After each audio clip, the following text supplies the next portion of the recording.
बोलो श्री प्राणनाथ प्यारे की जय। बोलो श्री सतगुरु महाराज की जय। वंदो सतगुरु चरण को, करूं प्रेम प्रणाम। अशुभ हरन मंगल करन, श्री देव चंद्र जी नाम।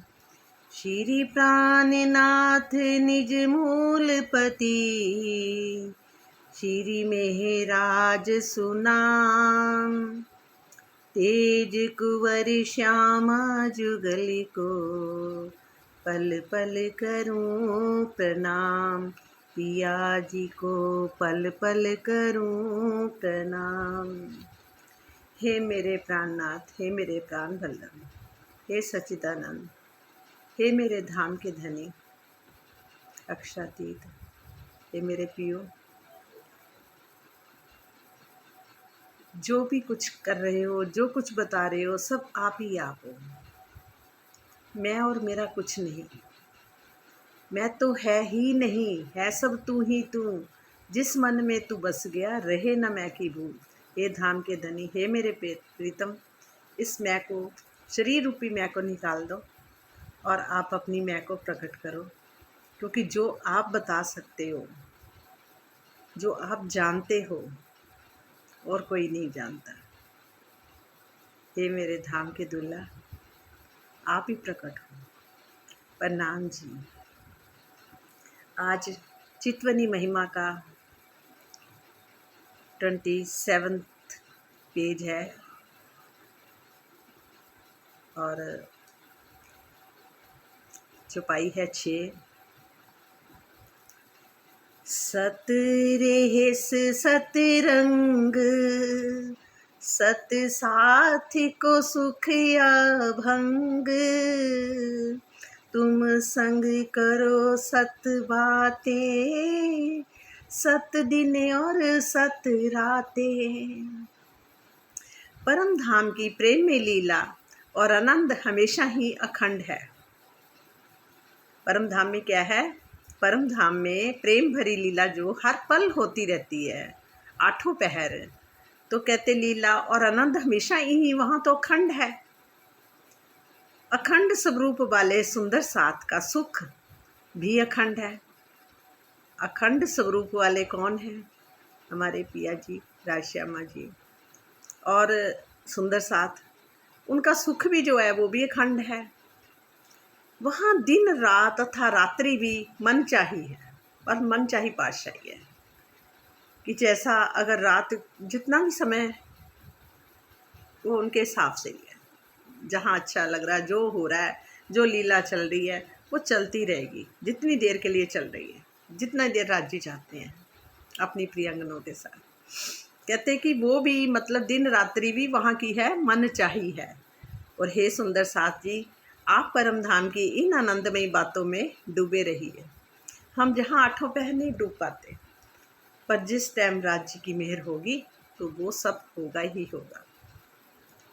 कोशिश तो करनी है, पर यह है कि राज्य की मेहर से ही सब कुछ होगा। दिल तो इतना होता है कि राज्य बस आठों पहर, एक पल भी हमारा जो ध्यान इधर उधर बार बार जाता है वो भी ना जाए। वो भी हमें ऐसा महसूस हो कि आप ही हो, पर हो नहीं पा रहा।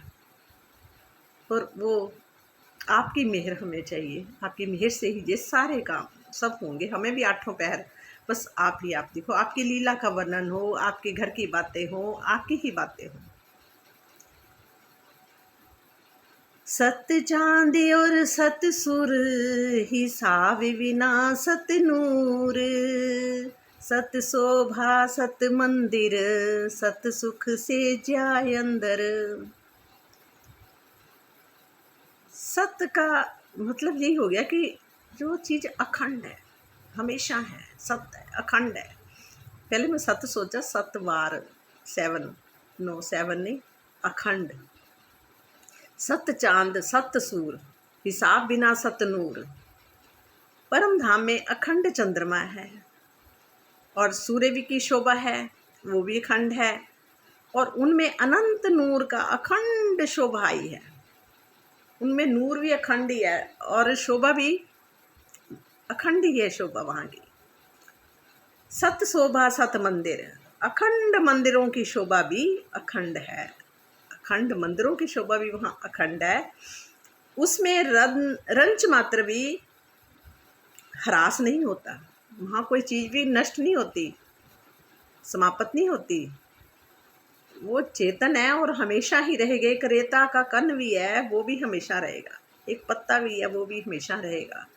आप फल भी तोड़ लेंगे ना पेड़ से, तो वो फल हमेशा और उतने लगे ही रहेंगे। ये नहीं हुआ कि कोई कम हो जाएगा, चाहे आप कितने भी वहाँ से तोड़ लो, फिर भी वो भी अखंड है।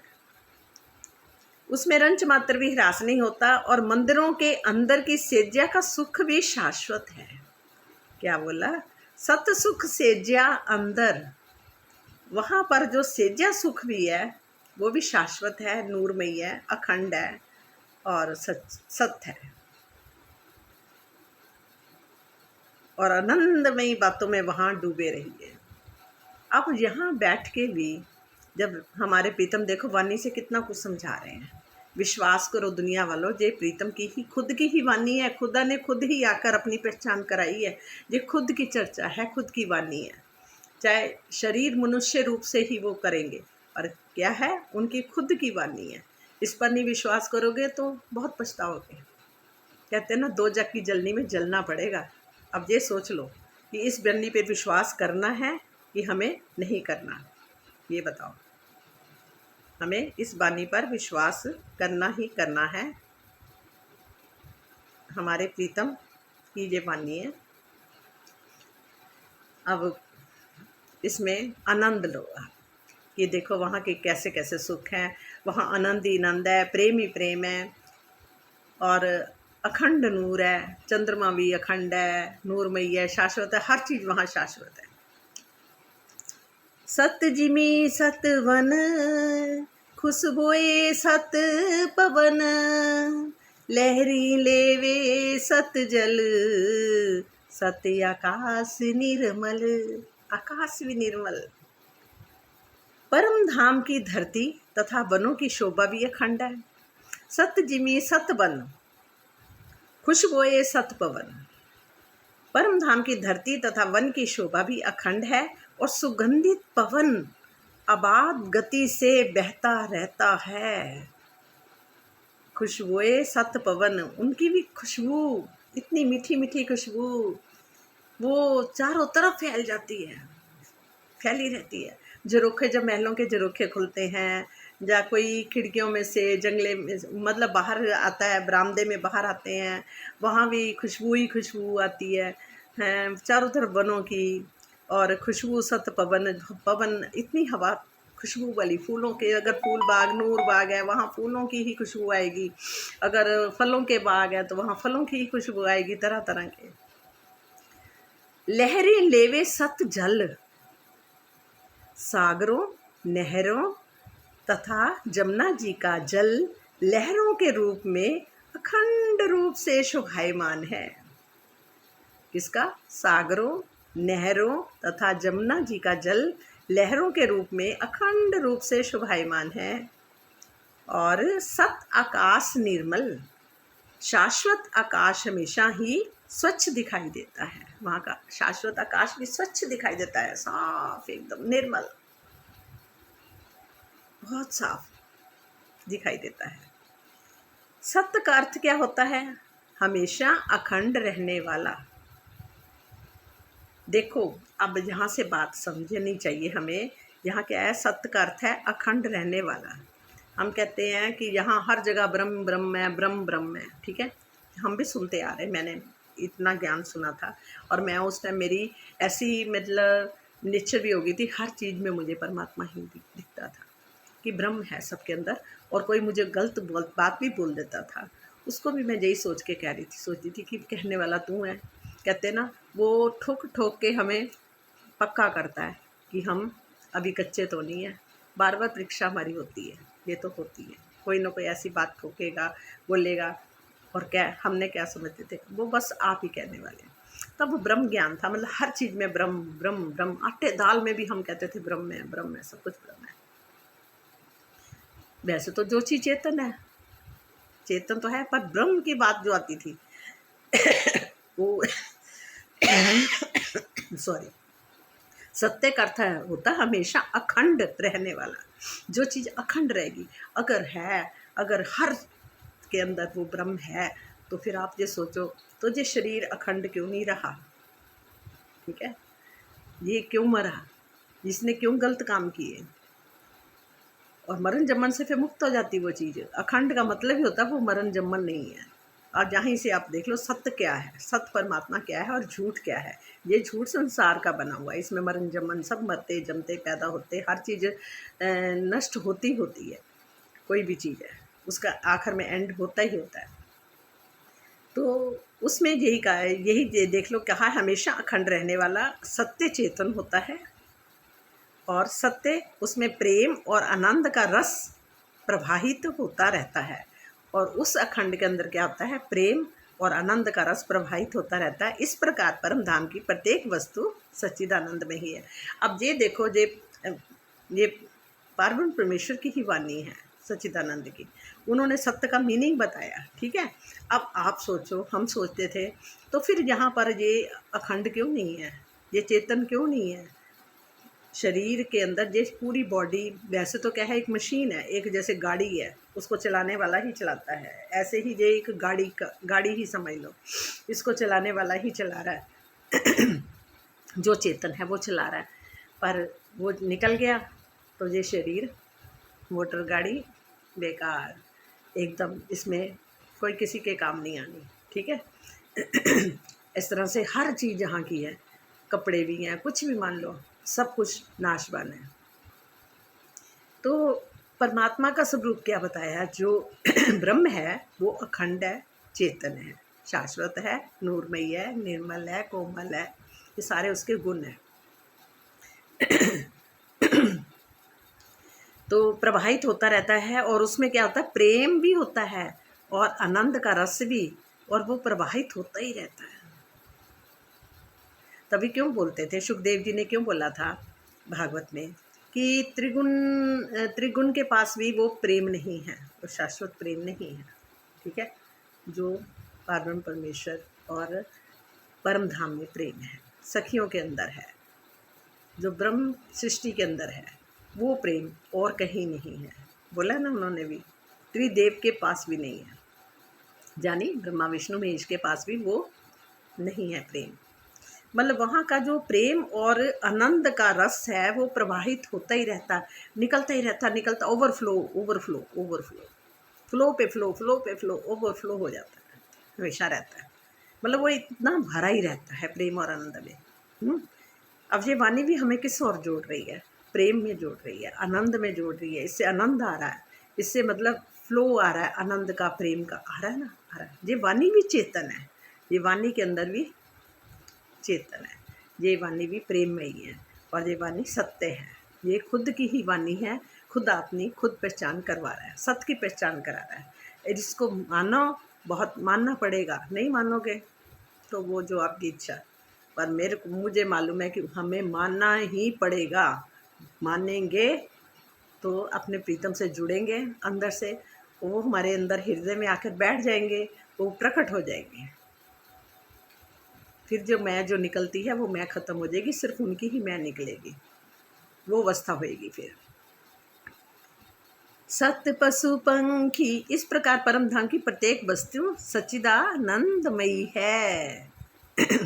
सत पशु पंखी अलेखे, सत खेल राज साथ देखे, सत खेले बोले बन माही, सत सुख हिसाब काहू नाही। देखो कितनी सुंदर बात है। सत पशु पंखी अलेखे, परम धाम में अनंत पशु पक्षी हैं, अनंत पशु पक्षी हैं, कोई सीमा नहीं, कोई गिनती नहीं, जिनकी नूरी शोभा शाश्वत है। उनकी शोभा कैसी है? नूरी है और शाश्वत है। पशु पंखियों के खेल को सखियां श्री राज जी के साथ देखा करती हैं। वहाँ कैसे देखते हैं? पशु पंखियों के खेल को सखियां जो है मतलब पशु पंखी वहाँ रिझाते हैं ना अपने प्रीतम को, हैं। जहाँ भी जाते हैं, कहीं बाहर बरामदे में भी सुबह आके खड़े होते हैं, जब तीसरी भौम में परसाल में खड़े होते हैं, तो उस टाइम भी सारे पशु पक्षी वहाँ के चांदनी चौक पे नीचे आके, रंग महल के नीचे आके खड़े हो जाते हैं और पीऊ पीऊ पीऊ पीऊ करते हैं और खूब रिझाते हैं, खूब प्रेम करते हैं। तो राज जी अपने नेत्रों से, उनके अपने प्रेम से, नेत्रों से, आनंद से हैं और सत से उन सब को रिझाते हैं। मतलब रिझाते का मतलब उनकी सिंचन करते हैं, उनके अंदर बल जाता है, उनके उनके अंदर मतलब कि बल उनको मिलता है, उनका प्रेम मिलता है। वो अपने ही प्रेम से उनको सींचते हैं, आनंद से सींचते हैं और वो उनको रिझाते हैं। तो वही चीज़ आ जाती है कि जो वनों में पशु पक्षी की क्रीड़ा और बोलने की लीला जो है वो हमेशा ही चलती रहती है और इन लीलाओं में अखंड और अनंत आनंद छिपा हुआ है।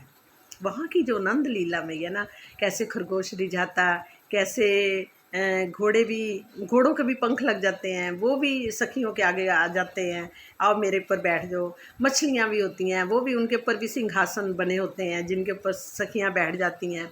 बड़ी बड़ी मछलियाँ भी होती हैं, छोटी छोटी मछलियाँ भी होती हैं। और पशु पक्षी जब हम सब सखियाँ मिल के राजश्यामा जी के साथ, कभी तो एक ही तख्तरवे पे सब बैठ के जाती हैं, 12,000 सखियाँ बैठ के जाती हैं। तो जब हम मन बेगे सुखपालों पे बिराजे, मन बेगे सुखपाल होते थे, मतलब कि एक सुखपाल ऐसे होते हैं जहाँ दो दो जने बैठ जाते हैं, एक इस साइड में एक इस साइड में, और राजश्यामा जी भी एक सुखपाल में बैठते हैं। और जब उड़ते हैं मन वेगे सुखपालों में बिराजे, मतलब कि उड़ते हैं मन के वेग के हिसाब से ही वो उड़ते हैं, अपने हिसाब से, कभी ऊपर कभी नीचे। और पशु पक्षी क्या करते हैं, हमारे पीऊ पीऊ करके हमारे आगे पीछे इधर उधर से, और हम उन पक्षियों को पकड़ लेती हैं सखियाँ, और पकड़ के हम क्या करती हैं, आनंद विभोर हो जाती हैं और वो भी बड़े खुश होते हैं। और फिर वो सभी मतलब देखने में सब राज्य को देख रहे होते हैं, प्रेम कर रहे होते हैं राज्य से, और राज्य उनको अपने नेत्रों से, उनके अंदर अपना शाश्वत प्रेम, अपना आनंद से विभोर कर देते हैं, भर देते हैं। और वहाँ तो पल पल का खेल है, और वहाँ सब पशु पक्षी अपने राज, कहते ना कि एक से अनेक, राज्य खुद ही सब कुछ बनकर लीला खेल रहे हैं, सब कुछ है वही। एक हम लोग बोलते तो थे, मैं तो है ही नहीं, है सब तू ही तू, जिस मन में तू बस गया रहे ना मैं की बू। मैं तो सज्जनों एक है, दो नहीं जहाँ समान, जहाँ दो है ही नहीं है, एक ही है, वो एक के अनेक बनाऊंगा, एक ही एक से। तो मतलब वही चीज़ है कि वो आप खुद का खेल है सारा कुछ, आनंद का खेल है।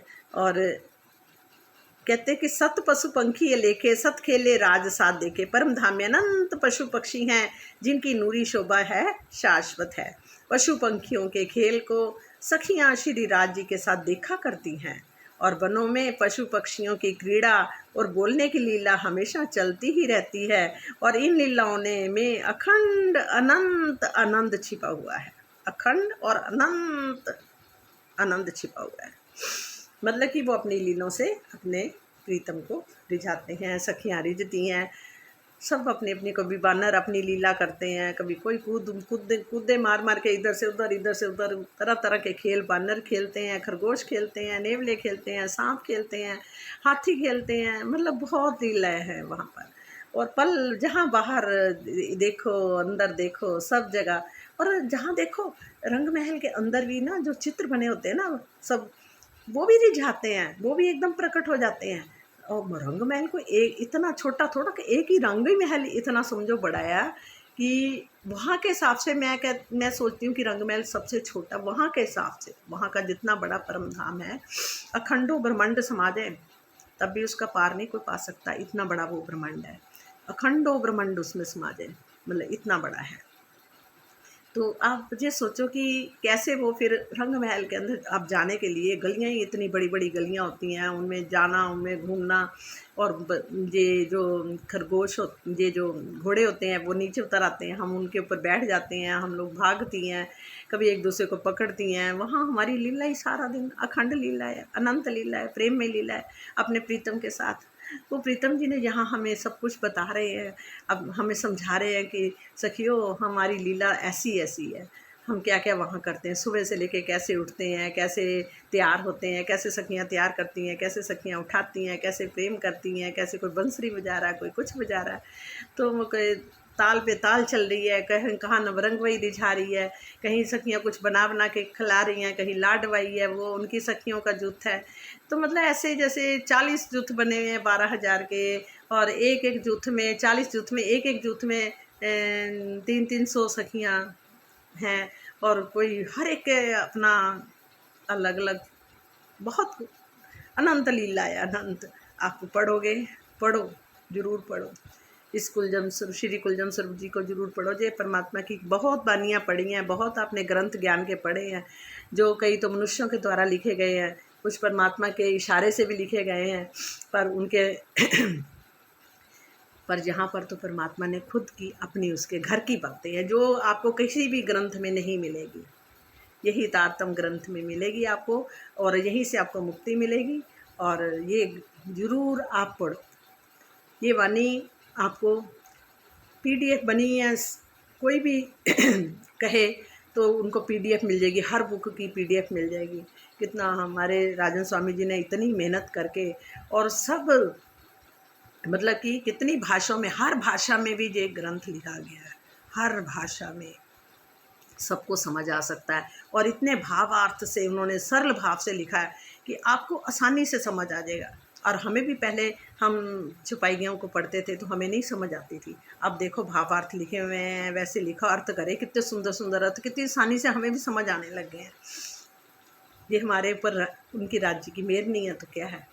जो राजों का राजा है हमारा प्रीतम है, कहते हैं ना परम धाम के श्याम श्याम आए हैं, और वो कौन है, उनको हम राज्य क्यों बुलाते हैं बताओ, क्योंकि वो राजाओं का राजा है, सारे ब्रह्मांडों का साहिब है, वो मालिक है, इसलिए हम उनको राज्य बोलते हैं। आप भी बोलो, जरूर बोलो, क्योंकि राजों का राजा है। राज श्यामा राज श्यामा राज श्यामा करते रहिए, देखो कैसी उसकी मेर पे मेर बरसेगी। ठीक है, हाँ जरूर करना, प्रैक्टिस मैं भी करूँगी। ठीक है, हाँ। सतरंग रस नए नए अलेखे सदा सुख कहे, सत जमुना तट किनारे दो तरफ बराबर हारे। परम धाम में ऋतुओं के आनंद का रस, ऋतुओं का भी आनंद रस जो है नित्य नूतन तथा मतलब वो बना ही रहता है, अखंड है, अनंत है। ठीक है, क्या है, परम धाम में ऋतुओं का आनंद का रस नित्य नूतन बना रहता है। सतरंग रुत रंग रस नए नए रुत रस ऋतुओं का नए नए नित्य हैं, आनंद के हैं। अलेखे सदा सुख कहे, ये सुख सर्वदा ही हमेशा ही अनंत रहता है। वो सुख भी उनका क्या है, अनंत रहता है। और जमुना जी के किनारे दोनों और अति सुंदर वृक्षों की हारे अखंड रूप से शोभा ले रही है। जैसे जमुना जी के किनारे दोनों तरफ, मतलब कि दोनों तरफ के किनारे है, वहाँ पर क्या है, सुंदर वृक्षों की हारें अखंड रूप से शोभा ले रही है। 7 घाट है दोनों तरफ, इधर भी 7 घाट है, इधर भी 7 घाट है, और एक तरफ क्या है, केल पुल बना हुआ है, और एक तरफ जमुना जी के ऊपर बट्ट का पुल बना हुआ है। और कैसे वहाँ पर द्योरियाँ आती हैं, कैसे सीढ़ियों से हम नीचे उतरते जमुना जी में जाते हैं, कितनी जमुना जी विशाल है वहाँ की, और कितने सखियाँ हम वहाँ, लहरें भी उठ के आती हैं अपने, जब राजश्यामा जी को देखती हैं तो कितनी दूर से लहरें उठ के छलांग मार के आती हैं अपने प्रीतम से मिलने के लिए, और जल को डेलती हैं सखियों के ऊपर भी, राजश्यामा जी के ऊपर भी। और जब जाते तो ऐसे उनको मतलब कितनी उछलती हैं, खुश नाचती हैं, वो लहरें भी नाचने लग जाती हैं, ऐसे ऐसे ऊपर नीचे लहरें नाचती हैं। और मछलियाँ उनके अंदर इतनी सुंदर सुंदर, इतने समुद्री जल, मतलब कि वो जल पशु पक्षी होते हैं जो मतलब कि कूदते हैं, और पीऊ पीऊ पीऊ पीऊ चारों तरफ आवाज़ें आनी शुरू हो जाती हैं। और जो वनों की जो डालियाँ होती हैं, डालियाँ भी नीचे नीचे आके झुकती हैं, राजी को छूती हैं, और हम सखियाँ उन पतली पतली डालियों के ऊपर भी पकड़ के उनको हम उनसे ही झूलने लग जाते हैं, झूले झूलते रहते हैं, और उनमें करके पकड़ के फिर हम जमुना जी में छलांगे लगाते हैं। वहाँ की लीला ऐसी है, आनंद वाली। यहाँ की कोरा ज्ञान तो सारी दुनिया दे रही है, ठीक है, ये आनंद वाला ज्ञान कहीं आपको नहीं मिलेगा।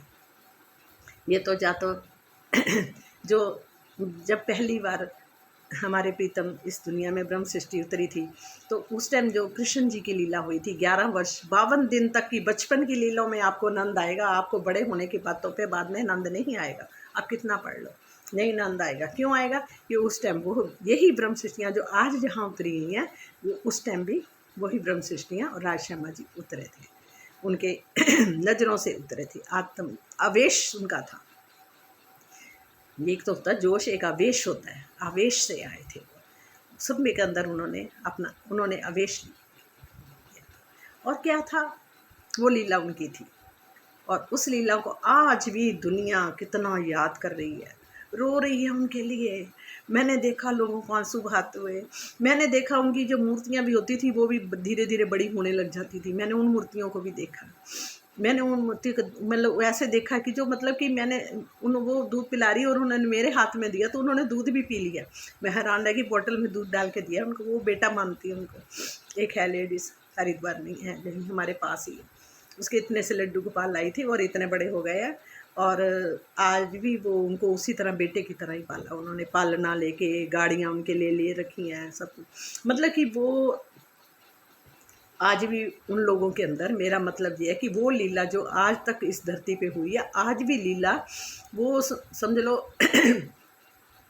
मतलब कि ये वो प्रकट ही है, मतलब लोगों के अंदर समाई पड़ी है, लोग उसमें झूम रहे हैं, लोग उसमें नाच रहे हैं, लोगों के बड़े बड़े काम हो रहे हैं, वो प्रकट हो के उनको दर्शन भी दे रहे हैं, सब कुछ हो रहा है इस दुनिया में।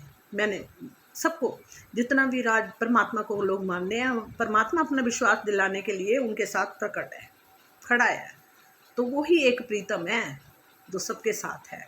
क्या तो उसको तुम प्रीतम कह सकते हो?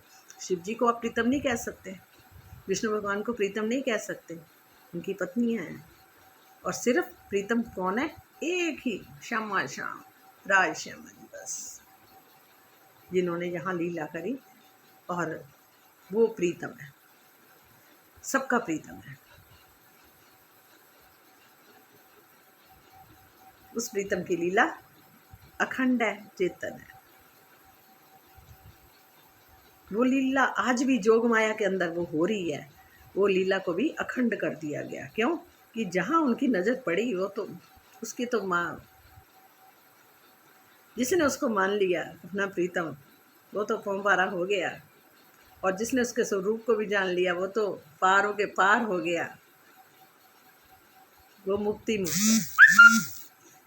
हे मेरी सुंदर साथ जी, सब एकदम से तैयार होते जाओ, होते जाओ, होते जाओ, बस हमें भी तैयार कर दो प्रीतम, ताकि अब हम भटके ना, बस।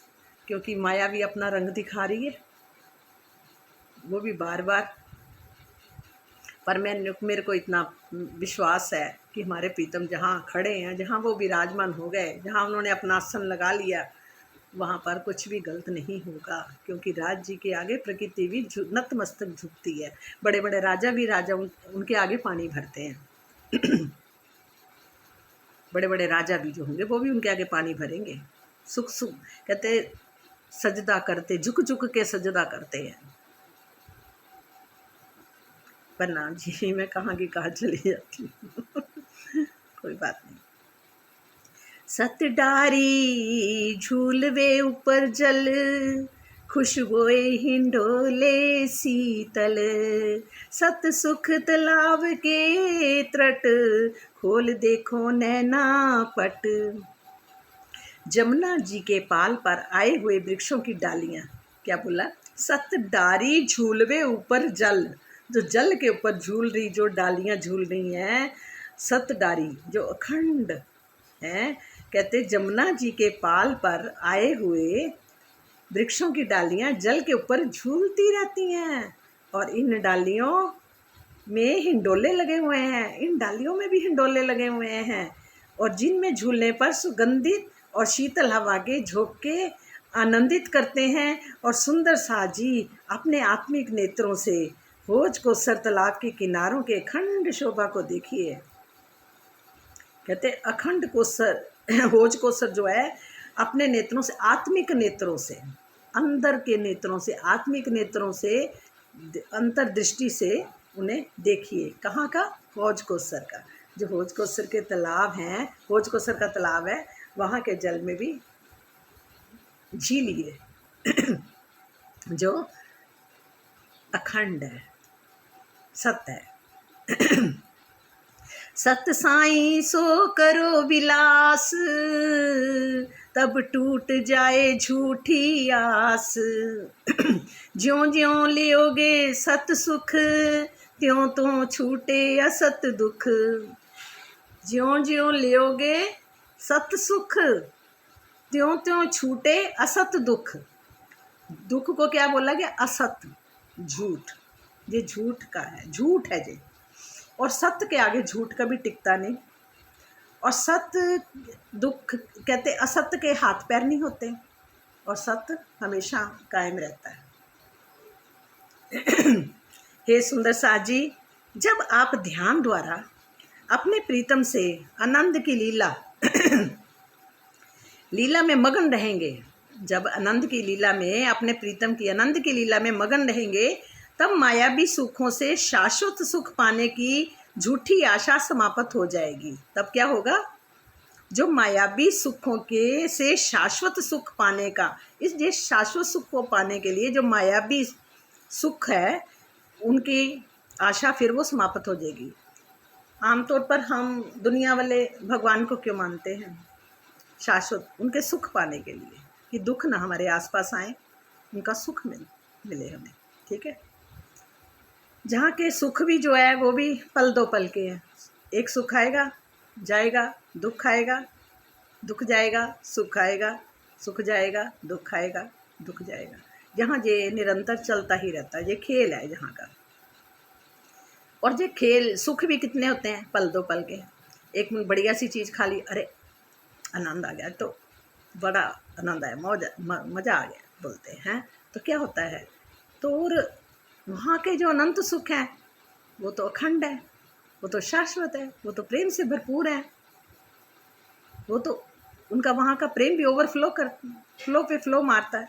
ठीक है? तो क्या है? तो हमें वो सुख चाहिए कि ये सुख चाहिए। अब आप बताओ सब, आपको कौन से सुख चाहिए? आपको यहाँ के सुख चाहिए कि वहाँ के सुख चाहिए? जब हम वहाँ से जुड़ेंगे, हम वहाँ के सुखों से भी हम उनको अनुभव करेंगे, तो हमारे अंदर भी कैसे सुख आएंगे? शाश्वत सुख प्रकट होने शुरू हो जाएंगे। ठीक है? वहाँ असत्य टिकेगा नहीं, वहाँ सत्य टिकेगा। जब सत्य को टिका दिया, उस राजश्यामा जी का सिंहासन लगा देंगे हम अपने हृदय में, वो प्रकट हो जाएंगे, तो फिर वही वो होंगे ना, फिर हम नहीं होंगे। ठीक है? तो हमें कोशिश तो करनी पड़ेगी, और कोशिश करने के लिए, कोशिश का मतलब प्रैक्टिस भी करनी पड़ेगी। ये हम पढ़ रहे हैं, बोल रहे हैं, सुन रहे हैं, और सुन के हम फिर एक तरफ हो जाते हैं। नहीं, हमें इन पे प्रैक्टिस भी करनी है। तो अब हमें कौन से सुख चाहिए? ये शाश्वत सुख चाहिए। शाश्वत सुख चाहिए तो शाश्वत सुखों से जुड़ना पड़ेगा, उनकी वाणी से जुड़ना पड़ेगा, तभी वो शाश्वत सुख हमें मिलेंगे, वरना नहीं मिलेंगे। इस ब्रह्मांड में वो शाश्वत सुख वैसे कहीं नहीं है, इस तारतम वाणी के अंदर ही है। ये तारतम ज्ञान ही हमें मुक्ति को देगा। जो शिव जी ने पार्वती जी को सुना रहे थे, तो वो अखंड करने वाला वो ज्ञान है, ये ब्रह्म ज्ञान है, इसको बोलते हैं ब्रह्म ज्ञान। ब्रह्म ब्रह्म कहने से ब्रह्म नहीं हो जाता आदमी। मैंने सुना है, एक बार की मैं बात बता रही हूँ, एक हमारे साथ ही कोई महात्मा जी रहते थे, मैं उनसे आत्मिक बातें करती रहती थी, तो मेरे को बोलते थे कि एक तू मेरे को मिली ऐसी जो हमेशा आत्म की ही बातें करती है, और बाकी लोग जो है सारे अपने दुखी रोते रहते हैं। जब बैठेंगे, हाँ जी महाराज जी ये है, हाँ जी महाराज जी वो है, रोते ही रहते रोते रहते। एक तेरे को मैंने देखा, तू कभी कोई ऐसी बात नहीं करी। तो मतलब कि वो भी, फिर उन्होंने मेरे को एक बार बताई कि एक बच्चा था, उनको मिला, जिसको पुराना अपना पिछला जन्म, पिछली बातें याद थी। वो ब्रह्म ब्रह्म करता था, तो वो चला गया ब्रह्म लोक में गया। तो उन्होंने मेरे को बोला कि वो तो ब्रह्म लोक से भी वापस आ गया। मतलब उनको ये लगा कि हम तो सोचते हैं कि ब्रह्म ब्रह्म कहने से, ब्रह्म बनने से मतलब क्या हम ब्रह्म बन गए। तो वो तो कर्म जितने अच्छे करे या जितना हमने उसको जपा, जितना उसका वो उस उतना टाइम के लिए वो वहाँ गया। और उसके बाद वो कहते क्या होता था वहाँ पर, सारे बैठे होते थे, बस अपने ध्यान में बैठे थे, ना कुछ खाते थे ना पीते थे, बस सारा दिन ब्रह्म ब्रह्म करते रहते थे। तो जब उनका वो टाइम ख़त्म हो गया, कोई इच्छा रह गई होंगी, वो फिर इस धरती पे आ गए। तो वो बच्चा था तो उसने सारी अपनी बातें बताई कि मेरे साथ ये हुआ। तब महाराज जी ने मेरे से ये बात करी कि कृष्णा, कि ऐसे ऐसे मैंने देखा, तो इसका मतलब कि वहाँ से भी वापस आ जाते हैं। मैंने कहा हाँ महाराज जी, वहाँ से भी वापस आते हैं। क्यों आते हैं कि वो इन्हीं ब्रह्मंडों के 14 लोगों के ब्रह्मंड का ब्रह्मंड है। और वहाँ जितने देर आपने अच्छा कर्म किया और वो उसका फल मिलेगा, उसके बाद फिर आप, जब हमारा वो टाइम निकल गया, उसके बाद फिर हमें इस धरती पर ही आना पड़ता है। इसलिए वो भी, उसको भी समझो वो सत्य नहीं है, कहते ना, वो भी सत्य नहीं है। क्योंकि बात वही आ गई ना, अगर ब्रह्म होता तो क्या ये शरीर मरते, ये जीव मरता? ये शरीर जो है इनके अंदर जो मतलब कहते जीव ही मरण, जीव की ही मरण जमन होता है एक तरह से। तो मतलब कि मतलब कि जीव भी बड़ा सूक्ष्म है वैसे। तो मतलब ये है कि ये शरीर फिर नष्ट ना होते, ये अखंड हो जाते हैं। अगर जहाँ होता पत्ता, पत्ता भी अखंड होता है, अगर सब कुछ ब्रह्म होता तो। ठीक है, ये सपने के संसार है, झूठ के संसार हैं, ये मिटेंगे फिर होंगे, फिर मिटेंगे फिर होंगे। कहते ना, परमात्मा के घर का एक पल में, मतलब कि जो उनके सत्ता का स्वरूप है, अक्षर ब्रह्म है, उनके एक पल में वो करोड़ों अरबों खरबों ब्रह्मांड बनाते हैं, अरबों खरबों ख़त्म भी हो जाते हैं, प्रलय भी हो जाता है। वहाँ का एक पल होता है जहाँ सारे युग बीत जाते हैं, तब जाके ये ख़त्म होगा। इतना टाइम और यहाँ के टाइम का फ़र्क है, ये सोचो। वहाँ के टाइम समय के, वहाँ का एक पल होता है, एक पलक झपकने में जो टाइम लगता है, इतना एक पल होता है। और यहाँ पर इतने टाइम में सारा ब्रह्मांड बन के भी ख़त्म भी हो जाते हैं।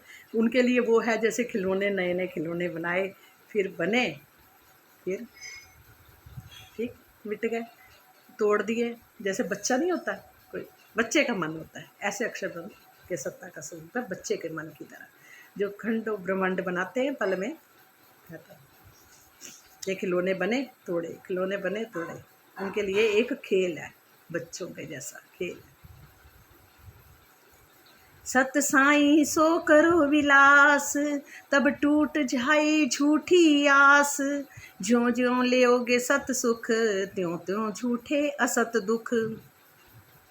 हे सुंदर साथ जी, जब आप ध्यान द्वारा अपने प्रीतम से आनंद की लीला में मगन रहेंगे, तब मायावी सुखों से शाश्वत सुख पाने की झूठी आशा समाप्त हो जाएगी। देखो क्या कला, सत साई सो करो विलास, तब टूट जाए झूठी आस। हे सुंदर साथ जी, जब आप ध्यान द्वारा अपने प्रीतम से आनंद की लीला में मगन रहेंगे, कैसे? ध्यान द्वारा अपने प्रीतम की से आनंद की लीला में मगन रहेंगे, तब क्या होगा? तब मायावी सुखों से शाश्वत सुख पाने की झूठी आशा समाप्त हो जाएगी। मतलब कि जो मायावी सुखों से शाश्वत सुख पाने की जो झूठी आशा समाप्त हो जाएगी। मतलब कि शाश्वत सुख से हम क्या करना चाहिए, मायावी झूठे सुख मांगते हैं, ठीक है ना, तो वो हमारी वो ख़त्म हो जाएगी, फिर हमारी इच्छा नहीं रहेगी कि हमें मायावी सुख मिले। वो तो फिर अपने आप यहाँ पर भी वो अखंड सुखों का अनुभव होना शुरू हो जाएगा। जैसे जैसे आप चितवनी में डूबकर, जैसे जैसे आप चितवनी में डूबकर परम धाम के अखंड सुखों को प्राप्त करेंगे, ज्यों ज्यों लेओगे सत सुख, ज्यों ज्यों जैसे जैसे आप चितवनी में डूबकर सत सुख लेओगे, परम धाम के अखंड सुखों को प्राप्त करेंगे, त्यों त्यों छूटे असत दुख। त्यों त्यों क्यों होगा? वैसे ही माया का ये दुख में संसार छूटता जाएगा। ठीक, ये छूटता जाएगा धीरे धीरे मायावी सुख। ज्यों ज्यों उठे सत सुख के तरंग, त्यों त्यों उड़े सुपन के संग। जब याद आवे सुख अपना, तब छूटोगे झूठो सुपनों। ज्यों ज्यों उठे सत सुख के तरंग, त्यों त्यों उड़े सुपन के संग। वो संग, जैसे जैसे आपके हृदय में परम धाम के अखंड सुखों की लहरें आने लगेगी। क्या बोला? ज्यों ज्यों उठे सत सुख के तरंग, लहरें सुखों की। क्या बोला है? सत सुख के अखंड लहरें उठेंगी।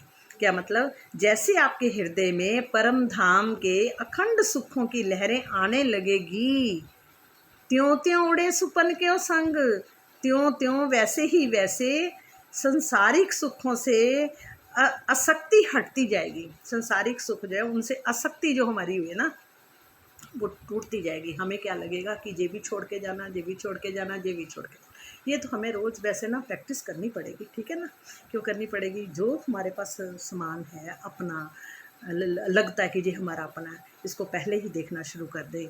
ये भी छूटना, ये भी छोड़ के जाना, ये भी छोड़ के जाना, ये भी छोड़ के जाना, ये भी छोड़, ये मेरे साथ नहीं जाना, ये मेरा नहीं है। ये किसका है? हमारे प्रीतम का दिए हुए हमें वो सुख मिले हुए हैं, जो अपनी आत्माओं के को वो देना चाहते कि इनको कोई कष्ट ना हो। ये सुख उनके दिए हुए हैं, हमारा इसमें कुछ भी नहीं है। हमारा कौन है? सिर्फ हमारा एक प्रीतम है, जो हर पल हमारे साथ रहता है और हमें अपना होने का भी अनुभव कराता है। और ये ज्ञान जो दे रहे हैं वो अपने हमारे प्रीतम खुद ही प्रकट है, उनकी वाणी भी प्रकट है। वो हमें प्रकट होकर ये हमारे को वहाँ के सुखों का अनुभव करा रहे हैं कि यहाँ के सुख क्या पल में कपड़े फट जाते हैं, कोई दाग लग गया, कोई ख़राब हो गया, ये छोटा है, ये बड़ा है, ये टाइट है, ये खुला है। हर चीज़ में हम कितने कितने कर कर के भी कपड़े ढेरों के ढेर ऐसे ही पड़े रह जाते हैं। क्यों रह जाते? वो पहने भी नहीं जाते, देने ही पड़ते हैं फिर इधर उधर। तो क्या होता है कि ये सब चीज़ें भी हमारे शाश्वत सुख नहीं है। अब धीरे धीरे फिर हमें इन चीज़ों से, संसारिक सुखों से धीरे धीरे हमारा ध्यान हटता जाएगा। नहीं हटाएंगे तो कोई ना कोई वो अड़चन, कोई ऐसी कांटा चुभ होके उठाएंगे, तो उससे पहले ही अपना धीरे धीरे हम किनारा करते रहे, नहीं तो कांटे चुभेंगे। संसारिक कांटे तेरे मेरे के जरूर चुभेंगे। क्योंकि आप देखो, कहीं भी हम अगर कोई हमारे कुछ सत्संगी भाव के लोग भी होते हैं, ठीक है, जहाँ भी जाएंगे कोई ना कोई टोकने वाला होता है ज़रूर है। और घरों के अंदर भी कोई ना कोई टोकने वाला होता है। मतलब कांटा कहीं ना हर जगह आपको चुभेगा ही चुभेगा, नहीं तो हम मुँह में फंसते जाएंगे। वो नहीं चुभेगा तो चुभने वाला भी वही है। कांटे क्यों चुभता है? कि हम मुँह में ना पड़े, हम इन आनंद छोटे छोटे सुखों में आनंद ना लें। असली आनंद उसके साथ है और कहीं भी आनंद नहीं है।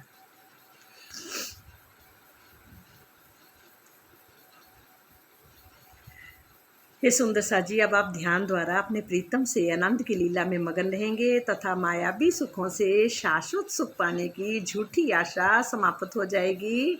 जैसे जैसे आप चितवनी में डूबकर परम धाम के अखंड सुखों को प्राप्त करेंगे, वैसे वैसे ही माया का ये दुखमय संसार हमारा छूटता जाएगा। ज्यों ज्यों उठे सत सुख के तरंग, त्यों त्यों उड़े सुपन के संग। कहते जैसे जैसे आपके हृदय में परम धाम के अखंड सुखों की लहरें आने लगेगी, कि वहाँ की जो लहरें हैं आनंद अखंड सुखों की, जब लहरें हमारे भीतर लहराने लगेंगी, आने लगेंगी, वैसे ही वैसे संसारिक सुखों से आसक्ति हटती जाएगी। वैसे ही वैसे वो संसारिक जो सुख जो जिनको हम बार बार अनुभव कर रहे हैं, अभी तो जो सुख मिल रहे होते हैं तो हमें लगता है कि हमारे प्रीतम ही हमें दे रहे हैं, ठीक है ना, उनके दिए हुए सारे सुख है। और अब फिर धीरे धीरे वहाँ से आसक्ति हट जाएगी हमारी, हम आसक्त नहीं होंगे। जब याद आवे सुख अपनों, तब छूटोगे झूठो सुपन। कहते जब ध्यान में परम धाम के सुखों की अनुभूति होने लग जाएगी, हमें जब अनुभूतियाँ होंगी तब क्या होगा? तब झूठा स्वप्न में जगत हमें छूट जाएगा। धीरे धीरे वो अपने आप छूटेगा। अगर हम नहीं उसमें जाएंगे तो ये हमें ज़बरदस्ती छुटवाएगा। इसलिए धीरे धीरे अपने प्रीतम के साथ हमें मस्त रहना पड़ेगा, मगन होना पड़ेगा, वहाँ के सुखों का अनुभव करना पड़ेगा। करना क्या पड़ेगा? वो खुद ही करा रहे हैं, हम खुद कुछ नहीं कर रहे, करने वाले ही करा रहे हैं। अपने एक एक अपना उनके अंगों का गुण, उनके प्रेम में लीला, सब वो ही खुद ही बता रहे हैं। देखो मंदिर महल झरोखे क्या क्या देखो? देखो मंदिर महल झरोखे, ज्यों छूट जाए दुख धोखे। देखो छूटी फेर फेर मारे, सत सुख बिना कोई ना वारे।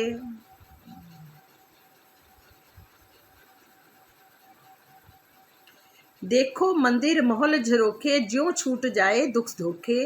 दुख देखो झूठी फेर फेर मारे, सत सुख बिना कोई ना वारे।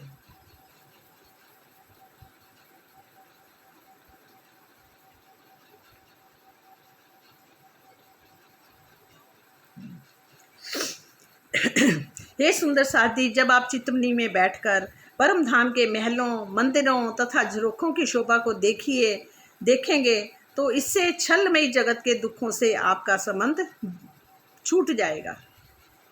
जब वहाँ के रंग महल के हम देखेंगे, कैसे दरवाजे हैं, कैसे झरोखे हैं, कैसे गुर्ज बने हैं, कैसे हम झरोखों में से बैठ के देखते हैं, कैसे हम बाहर के झरोखे, बड़े बड़े झरोखे होते हैं उनमें बैठ के देखते हैं।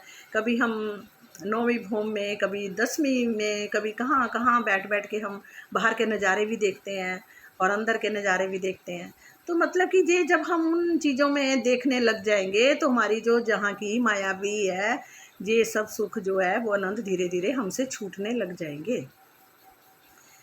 हे सुंदर साथी, जब आप चितमनी में बैठकर, ध्यान में बैठकर परम धाम के क्या देखोगे? मंदिर महल के झरोखों की शोभा देखिए, इससे छलमयी जगत के दुखों से आपका संबंध छूट जाएगा। इस बात पर विचार कीजिए कि ये झूठी माया बारंबार आपको अपने जाल में फंसाती ही रहती है।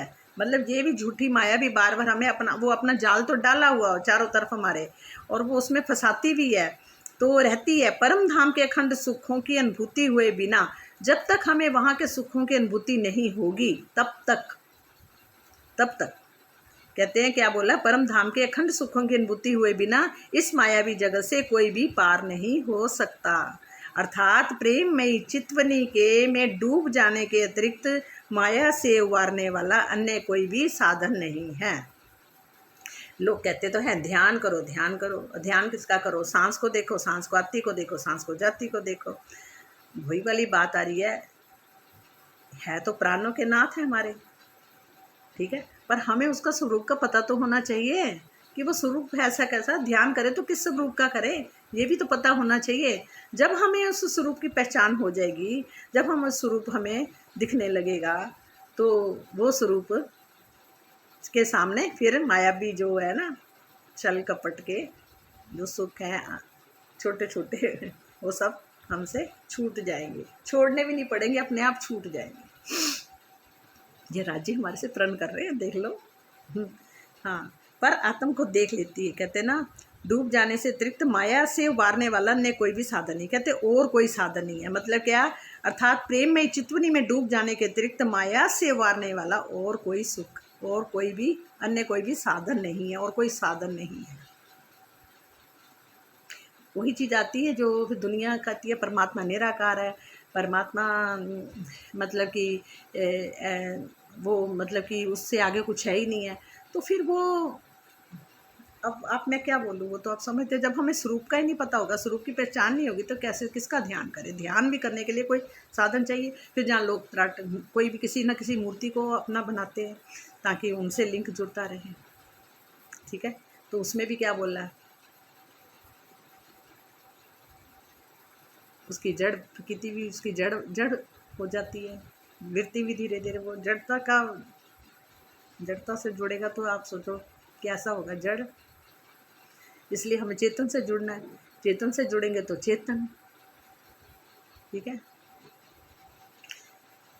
हे मेरे प्रभु, कितना आनंद आ रहा है ना, आपको भी आ रहा है ना? सुंदर साथी सबको आ रहा है, क्योंकि ये वाणी ऐसी हमारे पीयू की वाणी है, हमारे पीयू की।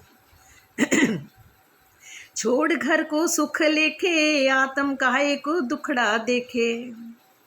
आत्म पर आत्म पेखे, सुख उपजे सथ लेखे। कहते कि अपने परम धाम के अनंत सुखों को छोड़कर, कहते छोड़ घर को सुख लेखे, आत्म काहे को दुखड़ा देखे। आत्म काहे को दुखड़ा देखे, अपने घर के सुखों को छोड़ के वो आत्म जो है, वहाँ की आत्म है, वो क्यों इन दुखड़े को, मतलब कि क्यों आत्म के दुखड़ों को देखेगी? ठीक है, अपने परम धाम के अनंत सुखों को छोड़कर आत्मा को क्या आवश्यकता है कि जैसे दुखमयी जगत को देखे? आत्म पर आत्म पेखे सुख उपजे सत लेखे। कहते जब आत्मा चितवनी में अपने मूल तन, जो उसका मूल तन है परम धाम में है, मूल मिलावे में है, पर आत्म को देख लेती है तो उसके हृदय में धाम का अनंत सुख प्रकट हो जाता है। फिर उसके धाम में अनंत सुख प्रकट हो जाता है। जब अंतर आँखां खुलाई तब तो बाहर की मुंदाई। जब अंतर में लीला समानी तब अंग लोहू रहा ना पानी। जब अंतर आँखां खुलाई, जब आत्मिक नेत्र बंद हो जाते हैं, जब अंतर आँखां खुलाई तब तो बाहर की मुंदाई। जब आत्मिक नेत्र बाहर से जैसे हमारे बंद हो जाते हैं तो बाहर के नेत्र खुल जाते हैं। मतलब ये देखो क्या लिखा, जब आत्मिक नेत्र बंद हो जाते हैं तो बाहर के नेत्र खुल जाते हैं। मतलब कि जब हमारी आत्मिक नेत्र हमने बंद कर लिए तो हमारे ये वाले नेत्र खुल जाते हैं और हमें बाहर की चीज़ें दिखनी शुरू होती है। और जब आत्मा के हृदय में परम धाम की लीला बस जाती है तो शारीरिक अंगों में खून और पानी नहीं रहता। मतलब कि शारीरिक अंगों में खून और पानी नहीं रहता। इसका मतलब ये नहीं कि खून पानी हो गया, ये नहीं, मतलब कि शरीर में खून और पानी को के ना रहने की बात अलंकारिक रूप में कही गई है कि मात्र हठ जो कि वह जड़ समाधि जिसमें प्राण दशम द्वार में जाकर आकर ठहर जाते हैं और हृदय की धड़कन बंद हो जाती है, उसमें ही कई दिनों तक बिना रक्त और पानी के रहा जा सकता है। शेष सभी अवस्थाओं में इनकी अनिवार्य आवश्यकता होती है। शरीर में रक्त या जल के ना होने के कथन का मूल अभिप्राय ये है कि हृदय में ब्रह्मलीला का आनंद बस जाने पर विरह और प्रेम की अधिकता में शरीर या संसार की और कोई ध्यान ही नहीं रहता। उनके लिए शरीर जीवित रहते हुए भी मरे हुए के समान ही रहता है कि वो वहाँ के सुखों में इतना मन मुग्ध होने लग जाता है कि उसको इसकी ध्यान ही नहीं रहता, तो मृतक के समान हो जाता है। जब देखिया हास विलास गल गया हांड मास श्वास। अब अंतर आया सुमरन रहे अंगनांतैस करन। जब देखिया हास विलास गल गया हांड मास श्वास। जब आत्मा ध्यान द्वारा परम धाम की उस लीला को देखती है जिसमें अक्षरातीत और ब्रह्म सृष्टियों के साथ अति मधुर हंसी भरी वार्ता हास परिहास में डूबे होते हैं, तो पल पल हृदय में उसी का स्मरण होता रहता है। इसका परिणाम ये होता है कि उसके शारीरिक अंगों तथा अंतःस्करण की क्रियाओं में बहुत ही न्यूनता हो जाती है और विरह प्रेम की इस गहन अवस्था में शरीर की हड्डियां और मांस गल जाते हैं तथा श्वास प्रश्वास की गली गति भी बहुत कम रह जाती है। जब देखिया हास विलास गल गया हांड मांस श्वास। जब अंतर आया सुमरन रहो अंगनांतैस करन। समझ आ गई ना? जब आत्मा द्वारा ध्यान परम धाम की उस लीला की तरफ चला जाता है तो उसमें अक्षरातीत अपनी ब्रह्म सृष्टियों के साथ अति मधुर हंसी और भारी भरी बातें कर रहे होते हैं। उस वार्ता को देखती है, हास परिहास जो हो रहा होता है, तो उसमें वो डूब जाती है। तो पल पल हृदय में उसी प्रकार का स्मरण होता है। फिर पल पल उसको उसी बात का स्मरण आता रहता है। जो देखेगी वही सोचेगी ना। तो इसका परिणाम ये होता है कि उसके शारीरिक अंगों तथा अंतःस्करण की क्रियाओं में बहुत ही न्यूनता हो जाती है और विरह प्रेम के इस गहन अवस्था में शरीर की हड्डियां और मांस गल जाते हैं तथा श्वास प्रश्वासन की गति भी बहुत कम रह जाती है। मतलब इसका मतलब पहले समझें कि इसका मतलब ये नहीं कि हड्डियां गल जाएंगी और ये हो जाएगा, ये मत सोचना, नहीं तो आप लोग डरोगे। डरने की ज़रूरत नहीं है। मतलब कि होने ना होने का आभास होता है। मतलब वो इतनी उसमें खो जाती है प्रेम में, और चलते फिरते भी जो चल रही है फिर रही है उसके अंदर लौकिक बल आ जाता है, लौकिक शक्ति आ जाती है। उस शक्ति और बल से चल रही है, फिर रही है, खा रही है, पी रही है, और पर ध्यान उसका किधर है? परम धाम की तरफ। वो वहाँ के सुख लेती रहती है पल पल। मतलब कि उसको इन चीज़ों इन जहाँ के सुखों का से कोई मतलब नहीं होता। वहाँ के सुख चलते फिरते भी वो ले रही होती है। ये कहते कह रहे क्या बोला, भावार्थ क्या है। इस चौपाई के चौथे चरण में कहा गया है कि प्रेम की उस गहन अवस्था में शारीरिक अंगों और अंतःकरण हृदय का अस्तित्व नहीं रहता। ऐसा भाव शब्दों के स्थूल जाहरी अर्थ में होता है, सिर्फ शब्दों के अंदर जाहरी मैंने बोला ना होता है। सूक्ष्म अर्थ ये है कि विरह और प्रेम की गहन अवस्था में शरीर की प्रतीति आभास नहीं रह जाता सूक्ष्म रूप से, क्योंकि सूक्ष्म रूप उसका उन लीलाओं को देख रहा होता है, उसमें मस्त हो रहा होता है, वो चलते फिरते भी वहाँ की लीलाओं को देख रहा होता है, अनुभव कर रहा होता है और उसमें मस्त रहना शुरू कर देता। उसको यहाँ से इस चीज़ का कोई आभास ही नहीं होता, उसको लगता है कि मैं वहीं चल रहा हूँ, वहीं फिर रहा हूँ, वहीं घूम रहा हूँ, वहीं सब कुछ कर रहा हूँ। वो उस परम धाम की लीलों में चलते फिरते भी अपना मस्त होता है। चाहे 10 लोग बैठे होंगे, सबसे बात भी हो रही होगी, पर ध्यान उसका अंदर से उधर ही जुड़ा हुआ होगा। जे प्रीतम की प्रेरणा मात्र से जीवन जापन के लिए अनचाहे रूप में ही कुछ क्रियाएं कर पाती हैं, मतलब, और उसका चिंतन मनन विवेचन खान पान सभी कुछ धनी की इच्छा पर निर्भर करता है, अपने पर नहीं।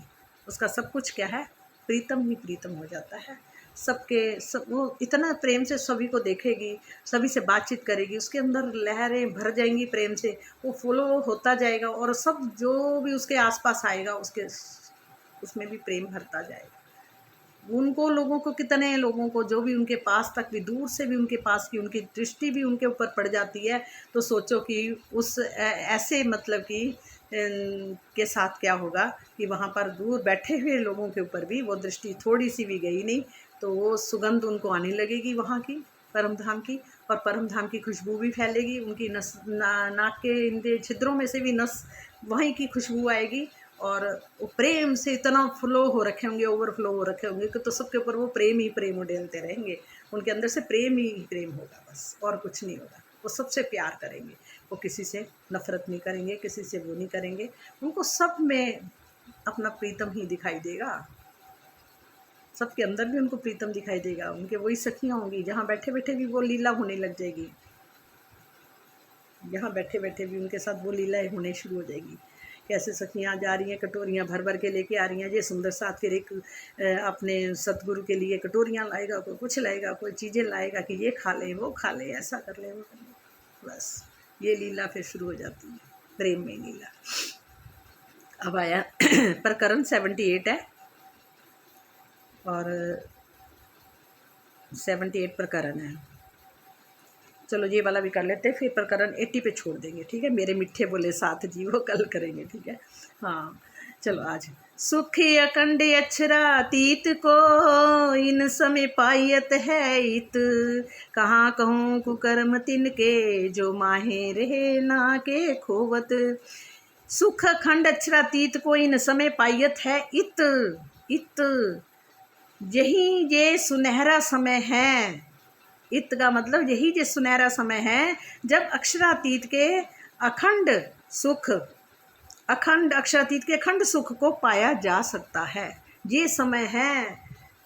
शायद हमें वहाँ भी वो समय वो वाला नहीं मिला होगा जो आज जहाँ बैठ के हमें वो वहाँ के सुख हमें मिल रहे हैं। हमें वो समय मिल रहा है, अखंड सुख को पाया जा सकता है। जो सुंदर साथ के बीच में रहकर भी उस अखंड सुख को खो रहे हैं, सुंदर साथ के बीच में रह के भी उस अखंड सुख को खो रहे हैं और बातें कर रहे हैं, अपने प्रीतम की बातें नहीं कर रहे, तो मतलब खो रहे हैं उस खंड सुख को। उनके इस कुकर्म के विषय में क्या कहूँ, कह रहे ऐसे कुकर्म विषय में क्या कहूँ जो बातें तो बैठे तो सुंदर साथ के बीच में बातें कर रहे हैं दूसरी, ठीक है। तो हमें इस समय को भी गंवाना नहीं है। जब सुंदर साथ के बैठे तो अपने प्रीतम की ही बात करें, दूसरी बात ही ना करें। भावार्थ क्या है, श्री मुखवाणी का ज्ञान प्राप्त होने के पश्चात धनी के प्रेम में डूबकर चितवनी करनी चाहिए कि श्री मुखवाणी का ये ज्ञान हमें, मुखवाणी का, मुखवाणी क्यों बोला है, जो हमारे प्रीतम के मुख से निकली हुई वाणी है। इसके जैसी वाणी ना आपको कहीं मिलेगी ना कहीं आएगी। ये वाणी जो हमें मिली है ये अपने प्रीतम के मुख से निकली हुई वाणी है। इसलिए इस वाणी पर हमें दृढ़ विश्वास करके कहते, और इतना विश्वास करना कि जैसे कहते आंखें बांध के अंधा विश्वास करना है। नहीं करेंगे तो पछताओगे, ये रियलिटी है। ये हम जब भी इधर उधर और चीज़ों में होते हैं तो फिर हमें लगता है हम उनके बगैर थोड़ा जो पल भी हमारा बीतता है इधर उधर माया के अंदर बीतता, वो हमारे लिए क्या होता है वो सबको ही पता है, मैंने क्या बताना। पर ये है कि इनके साथ, इस वाणी के ही साथ हमें जुड़ना पड़ेगा, इस सुंदर साथों के साथ ही हमें जुड़ना पड़ेगा, ताकि हमें अपने प्रीतम के हर पल दर्शन हो, हर पल हमें उनको निहारे, वो हर पल हमारे साथ हैं। ये अनुभव हमें होना चाहिए और अनुभव करना भी चाहिए, वो कराएंगे भी कि मैं हूँ, मैं हूँ, मैं हूँ का वर्णन वो आप हम सबको करा रहे हैं और कराएंगे। और जब वो हैं तो फिर डर काहे का, हमारे प्रीतम हर पल हमारे साथ हैं। यहाँ भी आए हैं तो हमें हमारे प्रीतम हमें यहाँ भी आके अपना यहाँ का संसार भी दिखा रहे हैं और अपने घर की सुख भी दिखा रहे हैं, अखंड सुख जो है, और वहाँ के अखंड सुख, जहाँ के असत सुख का अंतर भी बता रहे हैं। जी, श्री मुखबानी का ज्ञान प्राप्त होने के पश्चात धनी के प्रेम में डूबकर चितवनी करनी चाहिए और अपने अखंड धन ब्रह्मानंद प्रीतम के दीदार को प्राप्त करना चाहिए। जो इस और अपने कदम नहीं बढ़ाते तो व्यर्थ की चीज़ों में ही अपने अनमोल समय को गवाते हैं। उनके इस कार्य के लिए इस चौपाई में बहुत ही कठोर शब्द कुकर्म का प्रयोग किया गया है। उन्होंने किस कठोर शब्द को कहा है? जो नहीं करते कुकर्म, कठोर शब्द बोला है, ताकि हमें टीस लगे, धक्का लगे, हमें चोट लगे, तभी हम मुड़ेंगे। नहीं तो ये मनुष्य बड़ा ढीठ है, बहुत ढीठ है। और मन जब आपका मन धीरे धीरे उसको आनंद आना शुरू हो जाएगा, जब उसको आनंद में वो लीन होना शुरू हो जाएगा, वो झूले में झूलेगा, आनंद के झूले में झूलेगा, तो फिर मन का धीरे धीरे मन भी उसका बार बार यही कहेगा, चल बैठते हैं, चल बैठते हैं। नहीं तो क्या होता है, वो छुड़वाता मन। पहले तो उसको आदत होती, मन हमें बार बार टोकेगा, रोकेगा, कभी कुछ होगा, कभी पैर की तरफ ध्यान जाएगा, कभी हाथ की तरफ ध्यान जाएगा, ये थक गया, वो हो गया, किसी कोई आ गया, बंद कर दो, बाद में से। ये भी बहुत कुछ होता है हमारे साथ, ठीक है। पर जब मन को पता है कि अब इसने बैठना ही बैठना, तो फिर मन भी धीरे धीरे शांत होकर बैठ जाता है, वो भी उसका सुख लेना शुरू कर देता। फिर जब उसके अंदर भी रस आना शुरू हो जाता, फिर उसका मन भी बार बार यही कहता कि चल वहाँ बैठ, चल वाणी पढ़ते हैं, चल ये सुनते हैं। फिर उसको आनंद आने लग जाता है। फिर मन को भी आदत पड़ जाती है, मन भी बाहर की चीज़ों में फिर धीरे धीरे कम हो जाता है उसका भी नहीं। मन को भी कहते हैं ना, एक खुराक मिलनी शुरू हो जाती है। फिर मन जहाँ बैठोगे तो मन एक उसको पता है कि अब इसने नहीं उठना, इसने बैठना ही बैठना है, तो मन भी धीरे धीरे शांत हो जाएगा। मन कहेगा, वो बैठ गया तो वो भी अड़चन नहीं डालेगा, धीरे धीरे वो उसको भी आदत पड़ जाएगी। फिर जब उसको स्वाद लग गया, आत्म सुख उसको मिलने लग गया, मन को भी शांति मिलने लग गई, तो मन जो विचार उठते बैठते चल बहुत घूमते हैं, वो भी धीरे धीरे शांत होते जाएंगे, शांत होते जाएंगे। क्यों शांत होंगे? क्योंकि उसके अंदर भी आनंद उसको आने लगेगा, वो बाहर जाएगा भी। और जब बाहर दो चार बातें टुक टुक कोई ना कोई करेगा, फिर उसको लगेगा अरे क्या ज़रूरत पड़ी थी इन लोगों के पास आने की, आया तो क्या है, ये तो व्यर्थ की बातें करते हैं। और वो हमारे मुख से भी वही बातें निकलनी शुरू, क्योंकि उन लोगों ने ये सुखों की बातें सुननी नहीं है, उनको दूसरी बातें चाहिए। दो थोड़ी देर भी जाते हैं, बैठते हैं, फिर वही बातें होती हैं। फिर हम भी करते हैं, करते क्यों हैं हम, हमसे भी होती है। क्यों होती है? क्योंकि उन लोगों को वो बात करेंगे तो भाग जाते, पल में भाग जाते। वैसे तो अच्छा हमारा टाइम वेस्ट नहीं होता, भाग जाते, सही बात है ये भी बात बिल्कुल ठीक है। प्रणाम जी, बहुत अच्छा लगा। ये 29 पेज समाप्त हो जाएगा, बस एक प्रकरण 80 का एक है वहाँ पर छुपाई, बाकी 29 तक हो गया, ठीक है। I-26 से 29 पेज में। प्रणाम जी सुंदर साथ जी, कितना अच्छा लगा, कितने जो शाश्वत सुख है। देखो समय भी ऐसा लगता है जैसे रुक गया इस आनंद के आगे। हमारे प्रीतम के सुख इतने प्यारे हैं, दिल तो करता भी आपसे खूब बातें करूं, पर इसका समय भी 1 घंटा 3 साढ़े तीन मिनट हो गए हैं, और ज़्यादा वीडियो लंबा हो जाता है, और दिल तो करता बोलते जाए, पढ़ते जाए, तो इतना लंबा कोई सुनता भी नहीं होगा। पर ये मेरे सुंदर साथ जी ज़रूर सुनो और सबको सुनाओ, क्योंकि इसमें आनंद, हमारे घर के अखंड सुख हैं, ये एक से जोत जलती जाए, जोत से जोत जलती जाए, कहीं अंधेरा ना रहे, सब जगह रोशनी रोशनी हो जाए। एक जोत से अनेक जोतें जले, और यही राज्य की है, इच्छा भी है, एक जोत से अनेक जोतें जले। और ये जोत आप सब ने जलानी है, और इन इन वचनों को भी आगे आपने फैलाना। क्यों फैलाना? क्योंकि इससे एक से अनेक जोतें जलेंगी और सबके अंदर आनंद, अखंड सुख हिलोरे मारेंगे, लहरें की लहरें। प्रणाम जी। मेरे साईं प्रीत माँ वे मैं तेरी हो गई, तेरी हाँ मैं तेरी क्षमा तेरी ही कहावांगी, तेरी हाँ मैं तेरी क्षमा तेरी ही कहावांगी, मैं तेरे गुण गावांगी। मेरे साईं प्रीत माँ वे मैं तेरी हो गई, मेरे साईं प्रीत माँ वे मैं तेरी हो गई। हे धनी, बस अब तुम ही तुम प्रकट हो। बस जब आप प्रकट होते हो ना,